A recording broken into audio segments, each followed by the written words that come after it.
Molt bon dia, benvinguts a Ràdio Calvià, el nostre espai quinzenal dedicat a l'educació amb Antoni Ballester. Avui amb una convidada molt especial, ella és Nana Sala, psicòloga general sanitària. I ara sí, ja ens deixem amb Antoni Ballester i ens entrevista. Hola, bones tardes. Bones tardes a tots els nostres oients i bones tardes a Anna Sala. Estem encantats que estiguis a aquesta entrevista amb els nostres oients aquí a Ràdio Calvià. Moltes gràcies. Hola, bona tarda. Gràcies a tu per convidar-me. Avui parlarem sobre el TDAH i els problemes normals en la conducta infantil i dels adolescents.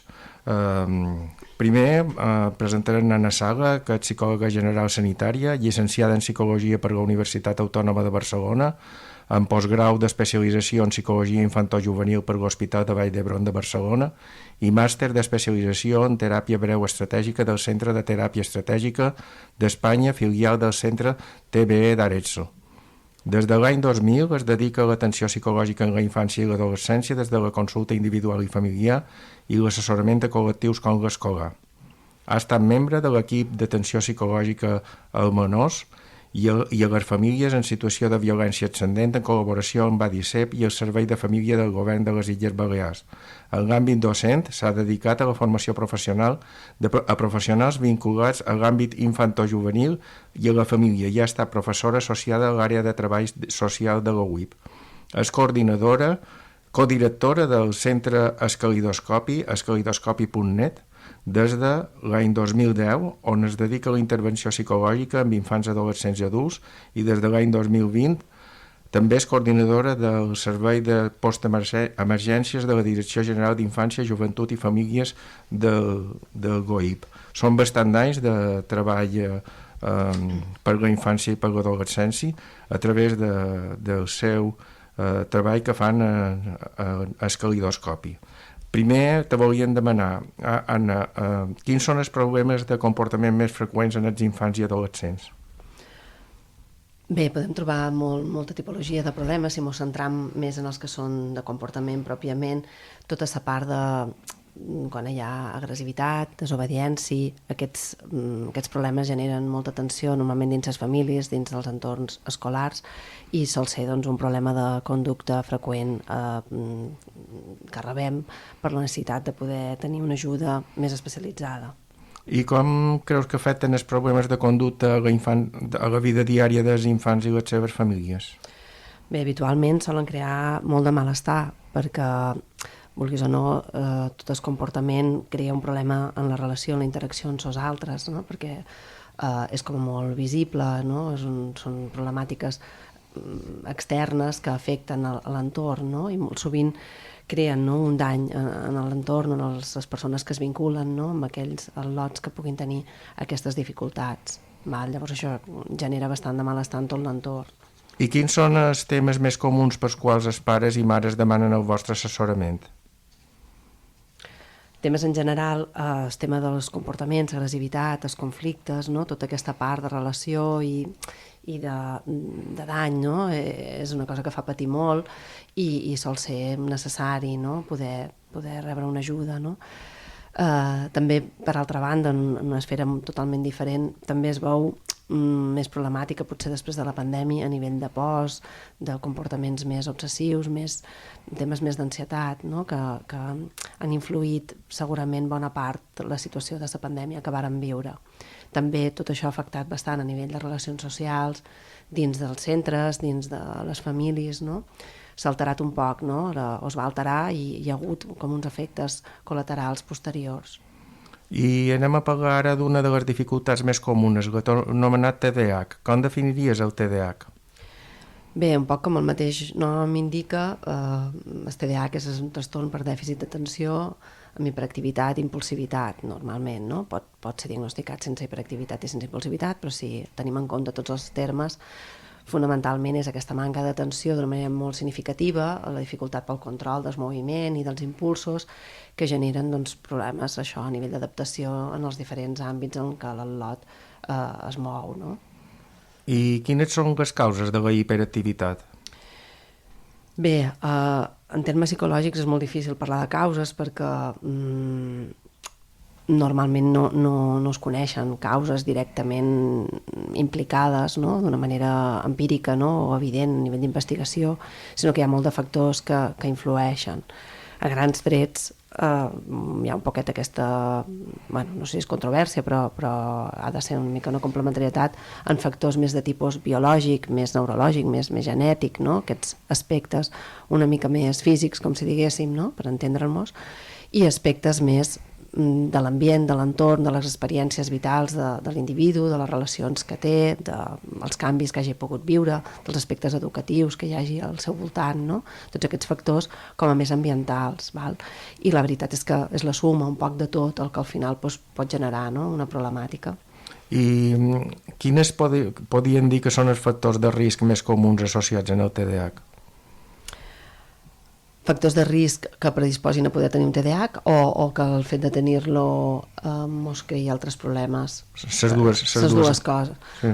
Bé, factors de risc, evidentment hi ha aquesta part que pugui haver una certa predisposició, a vegades genètica, no? Temperamental, de satlot, del nin, no? En la forma en què neix, d'alguna manera, però perquè tots som diferents i tots tenim unes característiques temperamentals diferents, però sí que llavors tota la part educativa, no? El que pugui haver-hi una presència per part de familiars, per part d'un sistema educatiu, uns límits, no? Un afecte, un amor, una estimació, tot això al final és preventiu de qualsevol tipus de problemàtica en l'àmbit psicològic, no? No sempre és causa-efecte, però ajuda a minimitzar el risc, no? Que hi hagi un seguit de recursos en el seu voltant d'aquest nin a nivell afectiu, a nivell educatiu, a nivell relacional, que siguin positius per ell.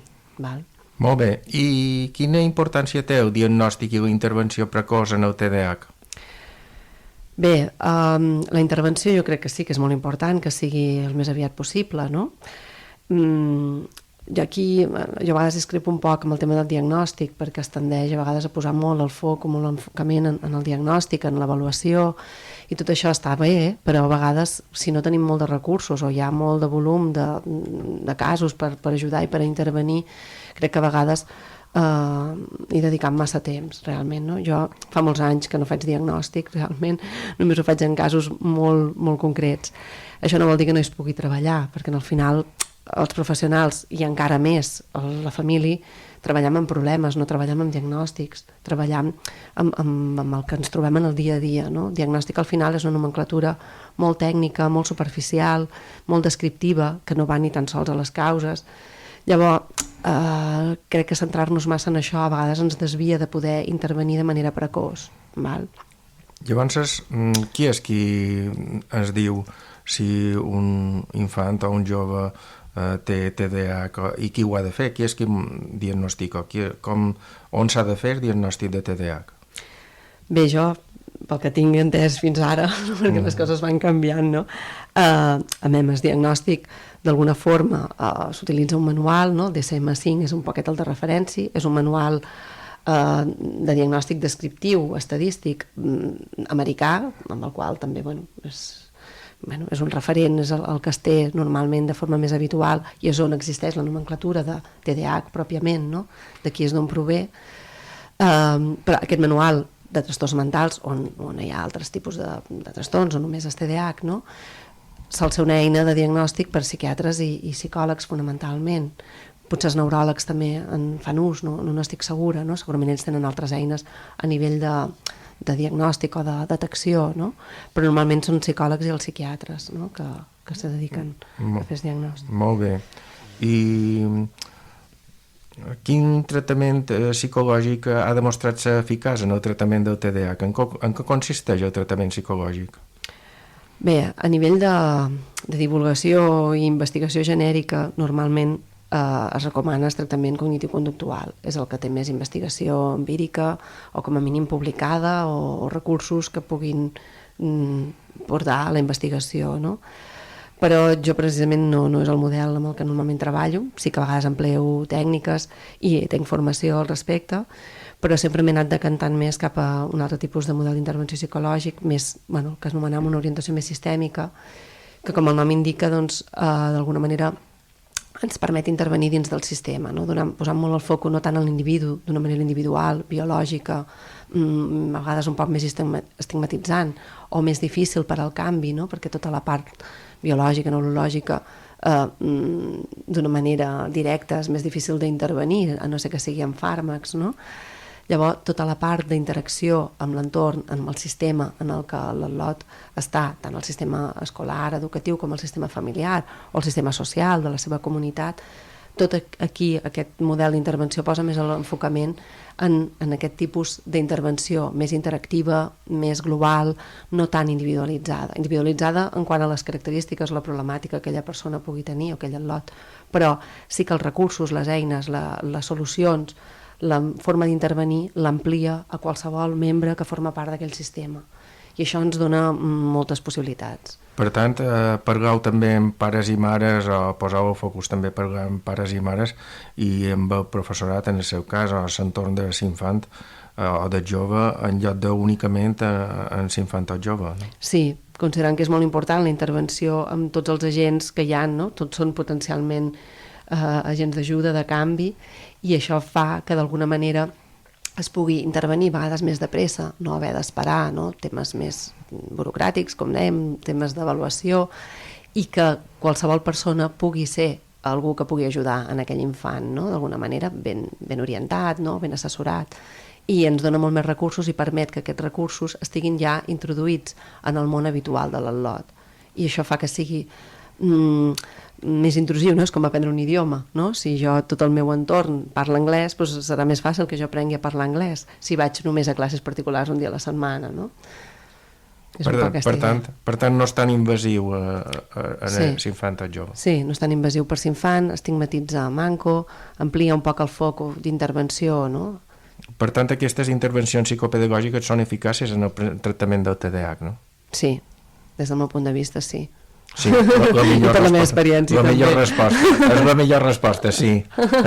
Molt bé, Anna, molt bé. Enhorabona per la feina que esteu fent en el calidoscopi, ajudant a moltes famílies a amortiguar un poc les dificultats amb infants en TDAH. Què es pot dir de la medicació actual que hi ha per les persones en TDAH? Bé, com te comentava, jo tampoc no som ni metge, ni neuròloga, ni especialista en tot el tema de medicació, no? I crec que a vegades hi ha una part, això, molt orientada al diagnòstic, no? I a l'avaluació, i que si aquest diagnòstic, de fet en aquest darrer manual que jo et deia on estan descrits, no? Tots els trastorns, inclòs el TDAH, la darrera revisió, que és de fa uns 10 anys, el TDAH es considera un trastorn del desenvolupament neurològic, val? Llavors això ha canviat, jo vaig estudiar, això no era així, es considerava encara un trastorn del comportament. Clar, trobo que en els darrers anys es dona més pes, no? En aquesta part neurològica, que és vera que pot haver-hi al·lots, no? Que tinguin, no? Aquests factors neurològics que influeixen, no? Però jo al llarg de la meva carrera, al·lots que el pes neurològic sigui tan important n'he vist molt pocs, realment, no? Aquests casos, la medicació pot ser útil, sempre pot ser una ajuda, està clar, però pensam que no ha de ser única ni exclusiva, ni a vegades la primera. Però també hi ha molts al·lots diagnosticats de TDAH que per ventura no hi ha un pes neurològic tan gran, que a vegades amb intervencions més pedagògiques, educatives, més psicològiques a nivell emocional, afectiu, relacional, puguin bastar o ser inclús millors, bastant millors que un fàrmac. Molt bé, es tracta de ser eficaç, d'això es tracta. Molt bé. Quines 4 coses diries als pares i familiars d'un infant, d'un nin, una nina, un adolescent que li diuen que té TDAH? Bé, d'entrada, que no cundar el pànic, no? Sí. Al final les etiquetes són etiquetes, vull dir, i no han de fer a la persona, d'alguna forma, no? Crec que és molt important minimitzar això. Ja et dic, jo fa molt temps que no faig diagnòstic, jo no ho sé, crec que no és necessari, crec que podem dir que el teu fill té un problema d'atenció, té un problema d'hiperactivitat, de control d'impulsos, basta perquè aquell al·lot pugui rebre unes ajudes, pugui ser atès, es pugui intervenir i no haver de posar unes etiquetes d'un manual molt aliè a nosaltres al final, jo crec, i sobretot a la família, a la gent del dia a dia, no? Llavors, d'entrada això, no assustar-se amb aquest tema, amb el diagnòstic, amb el nom en si, no? I centrar-se en el problema en si i en els objectius que volem aconseguir.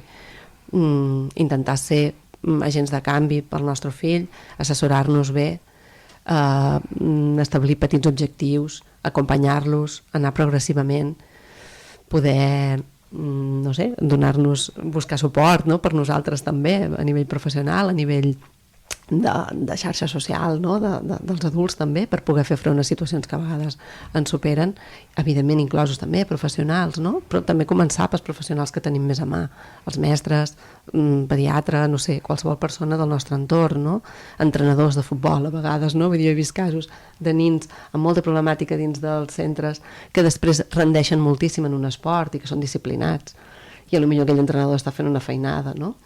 Hem de pensar que qualsevol persona que està dins d'aquell sistema pot ajudar, i la família ha de dirigir un poquet, això al final és el seu fill, ha d'estar ben assessorada, però crec que han de poder assumir una mica, no?, aquest empoderament per poder fer-se càrrec dels problemes, les dificultats que els fills tinguin. Clar, i així podran amortiguar les dificultats.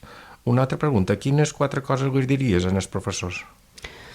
Gairebé un poc el mateix, també, a poc, que no s'assustin amb els diagnòstics, que ells tenen molt potencial, són els que estan més en contacte amb els al·lots i els que poden influir directament, no? Sobretot això, pares i professors, són el primer vincle que estableixen els al·lots, no? Llavors, a través del vincle, de la relació amb ells, es pot aconseguir moltes coses. De fet, els psicòlegs, el que hem de lluitar és per construir aquest vincle moltes vegades, és un vincle diferent, però també hi ha de ser per poder arribar a aquells al·lots. I normalment les persones del seu entorn ja ho tenen construït, això, ho han de reforçar, a vegades s'ha de modificar, o no sé, o s'ha d'adaptar d'alguna manera, però és molt important aquesta relació per poder aconseguir canvis, millores, objectius, i llavors això, establir objectius molt concrets, progressius, aplicar estratègies, no sé, recursos educatius, pedagògics, de molt tipus que hi ha, no? Però sempre tenint en compte aquest acompanyament afectiu també, no? La combinació de la relació i la tècnica, per dir-ho d'alguna forma. Perquè és una cosa que els professionals més externs, a l'àmbit del nin, no tenim tant, a vegades hem de construir aquestes relacions.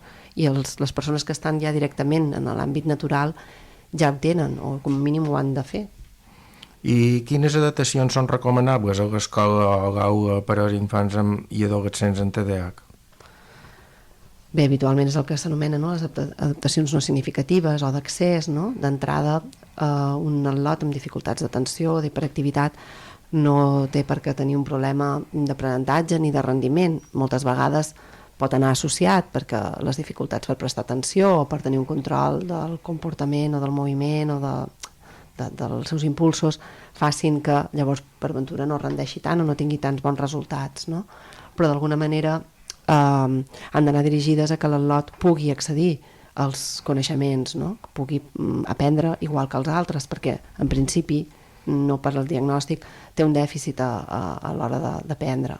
De fet, molts nins tenen una molt bona capacitat intel·lectual, molts nins amb problemes de conducta solen ser bastant intel·ligents. Llavors hem de facilitar-los, no?, aquest accés al contingut. No, i també que es pugui moure de manera legal a dins l'ala, obrir i tancar les persianes, per exemple, repartir una fotocòpia, anar a buidar la paperera, col·locar els treballs en el tauló d'anuncis o els anuncis en el tauló, o, per exemple, que segui de vora un nin o una nina que sigui més tranquil o més tranquil·la i després anar-lo canviant durant el curs. Creus que són bones... Són bones estratègies. Sí. Sí. Tot el que sigui, dur-lo un poquet a l'acció dirigida, sí, donar-li unes dirigida, responsabilitats que d'alguna forma li permeti enfocar aquell potencial que té, perquè el té, el que passa que a vegades va un poc desbocat o un poc dirigit, no? Llavors aquest acompanyament és molt important dins l'aula, no? Sí, que sigui una activitat dirigida. Sí. Molt bé. I quina és l'efectivitat del tractament psicològic del TDAH a curt i llarg termini? Bé, jo no tinc dades, perquè tampoc em dedico a la investigació, però per la meva experiència jo crec que és molt efectiu.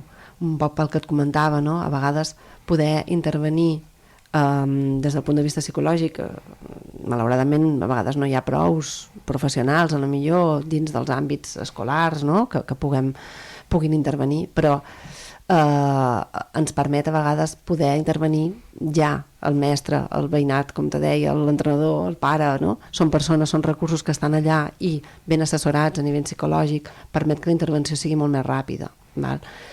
I això també permet que sigui més duradera, perquè són intervencions que es queden ja immerses dins d'aquell sistema i que a llarg plaç seguiran estant allà. Són recursos que s'aprenen i que queden, i que tota la família o tot el sistema en el que hi ha aquella problemàtica s'enriqueix en solventar-ho i millorar-ho i fer-hi front d'una manera dirigida, d'una manera assessorada.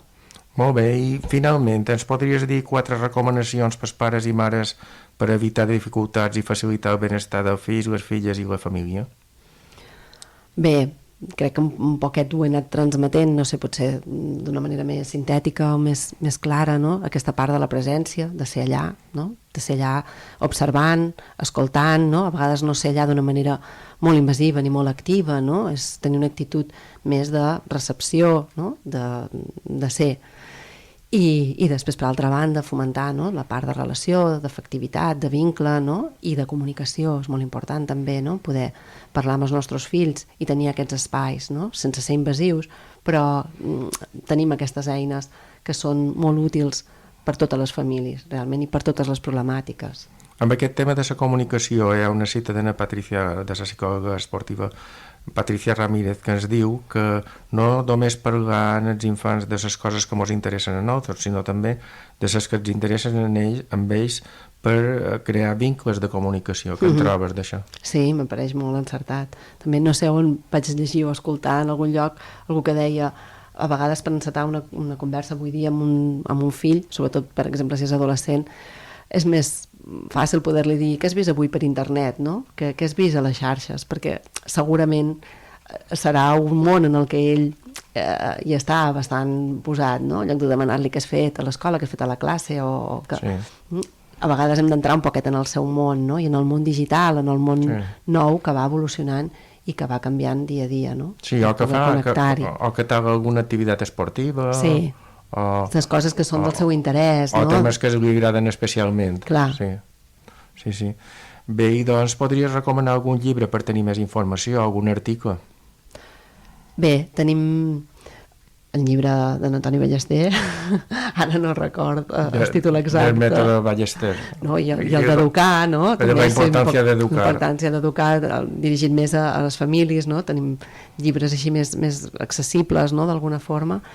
A mi em costa bastant recomanar llibres als pares perquè a vegades hi ha molta cosa, hi ha molta informació i és difícil, i sempre tiro un poc cap a un clàssic, un llibre que nom El nen feliç, El niño feliz, que és un llibre dels anys 70, però crec que té una visió genèrica de la infància, bonica, propera, i que no crec que hagi quedat obsolet, i d'alguna manera a vegades més que llibres molt concrets, molt específics, que a vegades ens centrem molt en el problema i ens centrem molt en les mancances, el que tinguem un llibre, no sé, una mica més genèric crec que és de més utilitat. Això més per les famílies, no?